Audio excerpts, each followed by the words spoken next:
Welcome to the 10X Contract Value Podcast, the show where contracts aren't paperwork, they're profit. I'm your host, Tyja Dickerson, and in this debut episode, we're going straight into something that will often hides in plain sight, but holds huge potential, your contracts. It's a core strategic advantage just waiting to be unlocked. Today, my mission is to show you as executive leaders how rethinking your contract process, starting with the end goal in mind, will seriously impact your bottom line. It's way beyond just digitizing the chaos that you might already have. Forget the dusty files sitting in storage. Forget the complex processes. Forget that last minute panic before an expiration or renewal. We've all seen this happen. It's almost too normal and a real headache to our business operations. In this episode, I want to explore how contracts, when you treat them strategically, become the most powerful engine for creating value, driving agility, and unlocking real sustainable growth. What has been seen as a back office function can become a strategic asset driving value to your bottom line growth. We're in a moment where businesses are being tested from all sides. Rising inflation, fractured supply chains, aggressive compliance regimes, and economic uncertainty that makes forecasting and planning a guessing game. So in this kind of environment, every leader, including yourself, is looking for those untapped efficiencies, right? Ways to strengthen the business. And that's where contracts come through. It's surprising still now how often contracts are treated as an afterthought. But these documents define the absolute fundamentals of your business: how you spend money, how you earn revenue, how you share risk, IP ownership, and how you make sure partners actually deliver. It's all in those contracts. It's like the DNA of your business relationships. But they're often stuck in silos, managed reactively, and people look at them when there's a fire drill, when an underpayment is identified, or when an expiration is right around the corner. These are reactive approaches, and this is where the opportunity lies. You're just leaving money on the table. In many cases, millions of dollars each year, potentially hundreds of millions of dollars. I've seen companies invest heavily in CLM, contract lifecycle management systems, expecting this big transformation, right? They only come to find that they just automate the same old complex problems. In some cases, they figured out how to take those old problems and make them even more complex with technology. CLM is more than technology, and it can't optimize your processes alone. You have to make your processes smarter. You have to integrate your contracts. You have to make your contracts AI ready for true value. Now, CLM's failures are pretty stark. Around 60% of CLM programs either fail outright or seriously underperform even with an implementation partner. Not to mention how adoption generally drops to about 75% within the first 2 to 3 years. Some companies even sign up for a second CLM solution and take on the cost of change just to get things right. And the main reason why organizations are seeing these numbers, at the end of the day, many companies never get to the fruit of CLM, that money left on the table. Instead, they focus CLM on digitizing templates, uploads, approvals, signatures, having this nice new shiny repository with some limited AI functionality that they can go to. But what they miss is the optimization required for CLM and embedding real intelligence and strategic thinking into their processes. It's like having a chessboard, but no strategy to win. No matter how fancy your chessboard is, you are just randomly moving pieces around, and the likelihood of checkmate is slim to none. You need a strategy for CLM. So Let's get a little practical. What's something that executive leaders can do now to leverage contracts better, even without a fancy CLM? A great starting point, especially in today's economy, is building a contract intelligence pipeline. This pipeline could focus specifically on inflation and tariff exposures as your first use case. But how is this done? You bring in critical contract data and merge it with market intelligence, like the consumer price index. Then you have alerts based on conditions like market changes, along with alerts on expiration and renewal dates that consider negotiation lead times. Create a kind of heat map to instantly show you which contracts are most vulnerable to the outside economic pressures. It completely flips the script. It completely flips the script on how you operate today. Instead of waiting defensively for suppliers to hit you with price hikes, which they probably will, given the global impact of tariffs and inflation, you initiate the conversation. You go to them armed with the data, understanding your leverage points. You're driving the renegotiation, proactively moving from reacting to shaping the outcome. Now, this type of insight can actually help companies justify the investment truly needed for CLM. Now, that's powerful, but let me give you a more concrete example. We worked with an oil and gas service company. They had suppliers coming from everywhere with price increases.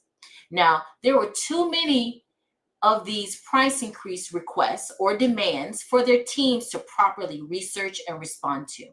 And their leadership knew that they were just accepting increases at a point. It got so bad that the leadership put an exemption policy in place for them to review increases over 15%. But then they started applying contract intelligence to their approach.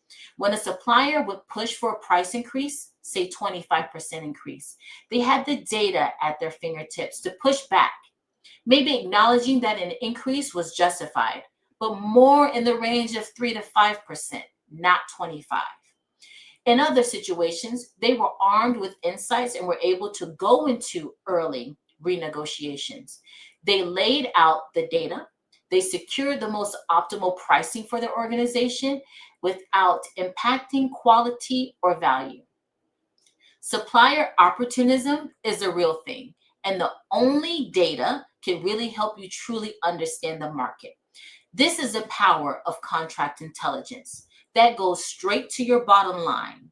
Now, this can be significant savings or in some situations considered cost avoidance. Both are loved and appreciated by your profit margins. Now, here's another example, a different company. With the contract pipeline, they realized that they had 12 separate contracts with the same equipment rental vendor. 12. Once they had visibility, they consolidated those 12 agreements into a single master agreement, which immediately strengthened their spending power, and they were able to leverage a savings of 18%. It allowed them to cut down also on administrative fees that they were paying across those different agreements. It also simplified vendor management. After that, they found other opportunities for consolidation and continued the same process to capture more value. Again, practical, data-driven benefits. It's not theory. These examples really highlight the shift needed in thinking. It's not just about storing contracts digitally, not at all. And that brings us squarely to this idea of contract intelligence. It's a huge leap beyond just digitalization. But what is the real difference? Digitization is scanning, templating, uploading, maybe some basic search criteria, your OCR. It's a digital filing cabinet, essentially. Contract intelligence is completely different. It's about extracting actionable insights and real value from structured data locked inside those digital contracts. So true contract intelligence means that the contract data is structured, it's searchable, is governed with smart tags and enriched with other business contexts. Now you're playing in the big leagues when your contract data is smart and can talk to your other systems, your ERP, your CRM, etc. It's not euphoria. Making every clause potentially actionable. That's the goal. Think about this one. A company integrated their software contract data with actual license utilization reports, matching the contracts to reality. And the findings were honestly eye-opening, which they often are. They found that they had hundreds, literally hundreds of licenses being paid for, but never used. Licenses were assigned to former employees, sometimes bundled into old product packages that they didn't even use anymore. Classic shelfware basics. But by simply connecting the contract obligations and licenses to actual usage data, they cut six figures in waste. Not through negotiations, just through smarter insights. So, for an executive listening, what's a tangible first step here? Start small, but focus. Pick your top, say, 10, 15 most critical contracts, those big strategic ones. Yep, either customer or supplier or both. Pull out the key obligations. What is the other party supposed to do? What are you supposed to do? Extract that core pricing and performance clause information and data, the SLAs, and match that information against your internal data, your usage data, your spend and revenue data, performance metrics, and consider valuable external data like critical market intelligence on tariffs and inflation. Even if you start doing this all in a spreadsheet manually, you'll start seeing things. You absolutely will. You'll uncover questions, inconsistencies, opportunities, because here's the thing. If you're not proactively making these connections right now, you're almost certainly leaving money on the table. It's guaranteed. The true cost of that is probably invisible to you right now because no one currently owns this gap. Okay. So we've established that the value is there, but it's often hidden. So let's elevate this. How do we move contracts from being seen as static legal things to strategic levers? It requires that fundamental shift in mindset. We have to change our mindset in thinking of contracts not just as risk mitigation tools, but as tools for actively driving business outcomes. And that's what really forward-thinking companies are doing. Best-in-class organizations are engineering their contracts for change, not just reacting to them. They use contract intelligence to model tariff and inflation risk, for example, running what-if scenarios on pricing, testing, supplier pricing fluctuation, setting up triggers for renegotiations based on real-time market data shifts. It's proactive design. Now, here's another example of a contract intelligence scenario for regulation changes. Your legal team will love this. Imagine a new regulation comes out, say data residency rule for cloud services in a key market that you're operating in. This happens all the time. The typical response is chaos. Legal, compliance, procurement, sales, scrambling for weeks, maybe months, manually reviewing contracts to figure out the impact. Does that sound familiar? Now, picture a company with mature contract intelligence.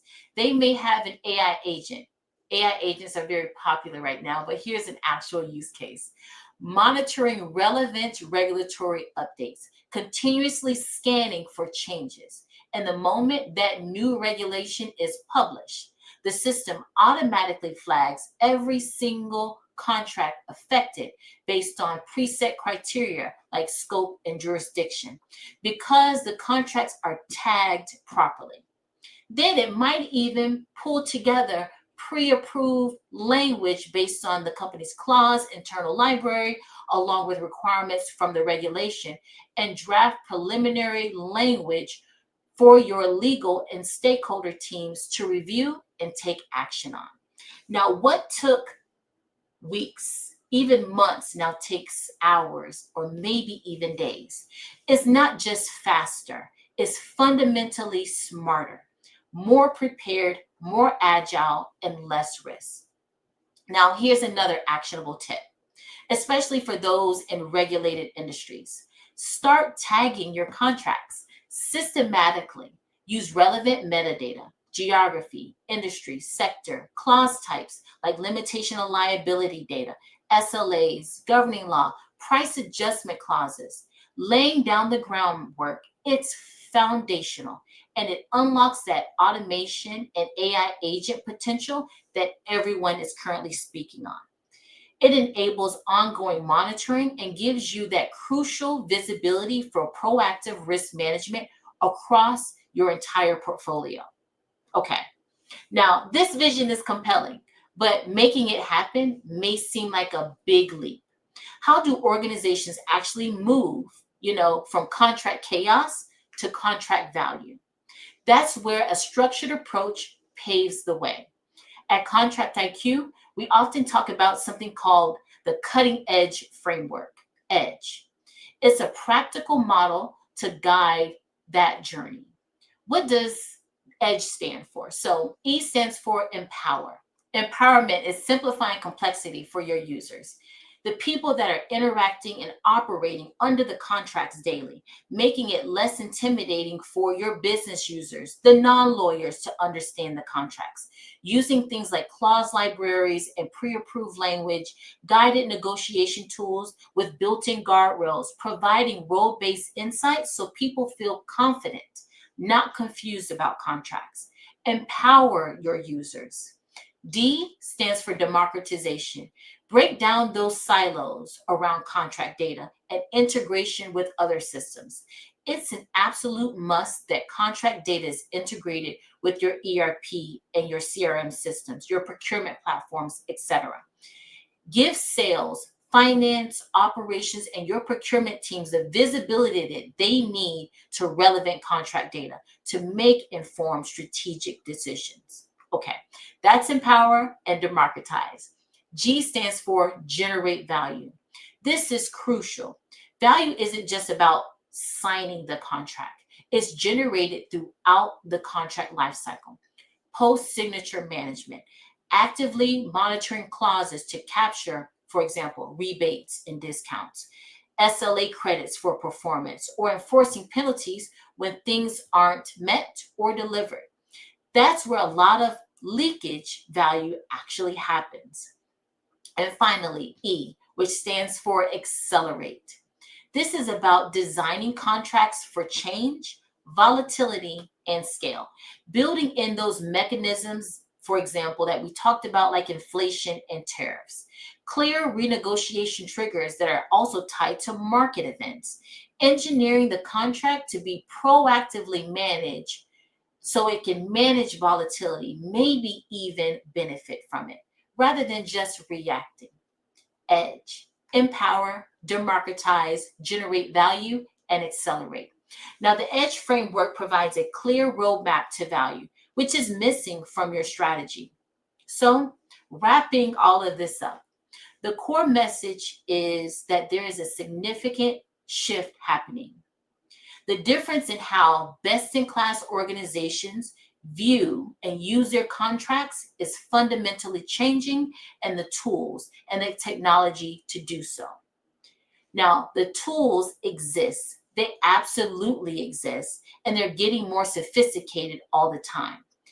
The tech isn't usually the barrier anymore. It's the roadmap, it's the strategy, it's the executive mindset shift that is often the key missing piece. Now, the goal of our first episode is to provide that roadmap, focusing on practical outcomes and driving towards value that you can unlock today. So, leaders, as you're listening and reflecting on this episode, I want to leave you with a final thought to really ponder. If your contract data, all of it, was fully and seamlessly connected to your other critical business data, your finance data, your sales data, your operational data in real time, what decisions could you confidently make tomorrow that you simply cannot make today? Just think about the possibilities that can be unlocked with that level of insight. We want to thank you today for listening to this first episode. Hit like or subscribe so you don't miss what's coming up next week. And share this episode with at least 3 other leaders who would appreciate these insights. Now, this episode was sponsored by Contract IQ, who is disrupting the way that contracts are managed, executed, and extracting value with AI. This is Taija Dickerson, and you've been listening to the 10X Contract Value Podcast, Cutting Edge Insights, where we don't just manage contracts, we master them. See you next time.